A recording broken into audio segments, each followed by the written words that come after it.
பாட்டி வடை சுட்ட கதை நம்ம எல்லாருக்குமே தெரியும். பாட்டி ஒருத்தவங்க மரத்தடியில் வடை சுட்டுட்டு இருப்பாங்க. காகம் போயிட்டு அவங்கக்கிட்ட இருந்து ஒரு வடையை திருடிட்டு வந்துடும்.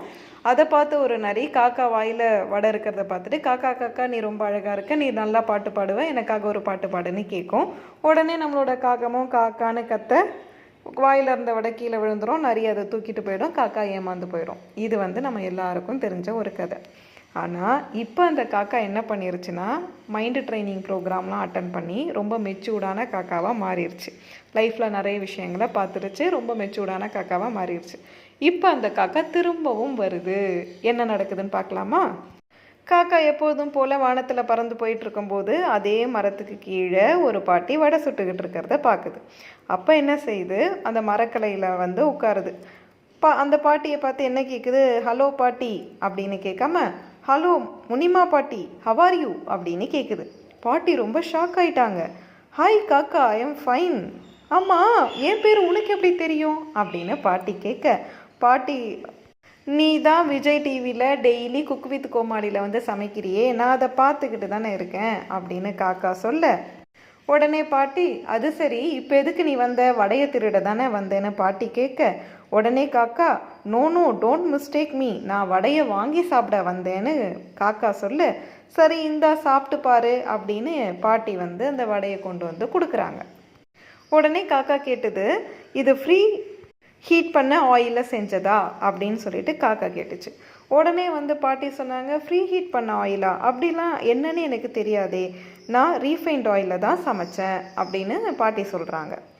உடனே காக்கா சொல்லிச்சு, ஃப்ரீ ஹீட் பண்ண ஆயில்னா ஒரே வானலியில் நிறைய முறை சூடுபடுத்தி பயன்படுத்தின எண்ணெயை தான் அப்படி சொல்லுவாங்க.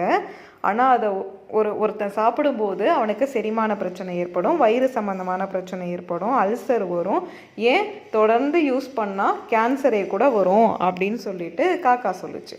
உடனே பாட்டி, ஓ அப்படியா, இல்லை இதை நான் ரொம்ப சுத்தமான எண்ணெயில் தான் சமைச்சேன், நீ தைரியமாக சாப்பிட்லாம். அப்புறம் இன்னொரு விஷயம், இந்த தகவலை எனக்கு சொன்னதுக்கு ரொம்ப நன்றி, இது எனக்கு இப்போ தான் தெரியும், நான் இனிமேல் அந்த மாதிரி செய்ய மாட்டேன் அப்படின்னு சொல்லிட்டு பாட்டி சொல்கிறாங்க. உடனே காக்கா வடையை சாப்பிட்டு முடிச்சு பில் பே பண்ணுறதுக்காக போகுது. அப்போ பாட்டி சொல்கிறாங்க, நீ ரொம்ப நல்லவன் ஆகிட்ட, நீ ரொம்ப மாறிட்ட, அதனால் என்னால் முடிஞ்ச ஒரு கிஃப்ட் கொடுக்குறேன் அப்படின்னு சொல்லிட்டு ஒரு வடையை ஃப்ரீயாக கொடுக்குறாங்க அந்த காக்காவுக்கு. அந்த காக்கா என்ன பண்ணுச்சு, அந்த வடையை வாயில் வாங்கிட்டு அதே மரத்து கிளையில் போய் மறுபடியும் உட்கார, மறுபடியும் அந்த நரி அந்த காக்காவை பார்க்க, அந்த நரி ஹலோ மிஸ்டர் காகம், you are beautiful and you are good singer அப்படின்னு சொல்ல, எனக்காக ஒரு பாட்டு பாடுன்னு மறுபடியும் கேட்க, உடனே காகம் மைண்ட் வாய்ஸில் நினைக்குது, ஹலோ மிஸ்டர் நரி, இந்த டகால்ட்டி வேலை பண்ணி தானே நீ என்னை ஒரு முறை ஏமாத்தின, இனிமேல் நான் ஏமாற மாட்டேன், எமோஷ்னல் இடியட்டாக நான் இருக்கவே மாட்டேன் அப்படின்னு சொல்லி வாயில் இருந்த வடையை எடுத்து காலில் பிடிச்சிக்கிட்டு காக்கான்னு கத்த, நான் பாடின பாட்டு ரொம்ப அழகாக இருந்ததான்னு நரியை இது கலாய்க்க, நரிக்கு என்ன சொல்கிறதுனே தெரியல.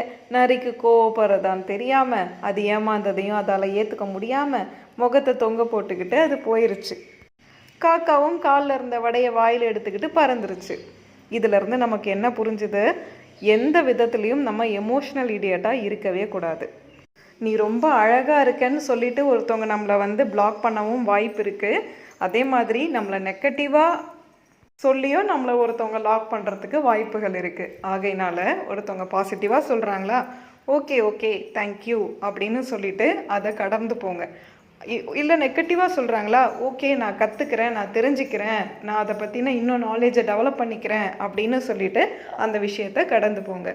ஆனால் எந்த காரணத்துக்காகவும் உங்களுக்கு கோபம் கவலை அப்படின்னு இருக்கக்கூடிய எமோஷன்ஸ் எதுக்கும் அடிக்ட் ஆகிடாதீங்க. அப்படி அடிக்ட் ஆனீங்கன்னா அதை வச்சு ஒருத்தவங்க உங்களை சீட் பண்ணுறதுக்கு வாய்ப்புகள் அதிகம். காக்கா ப்ரில்லியண்ட்டாக திங்க் பண்ண ஆரம்பிச்சிருச்சு, நீங்களும் இனிமேல் ப்ரில்லியண்ட்டாக திங்க் பண்ணுங்கள். ஏன்னா நம்ம 2025 இருக்கோம், நம்ம ரொம்ப மெச்சூர்டாக இருக்கணும். தேங்க்யூ.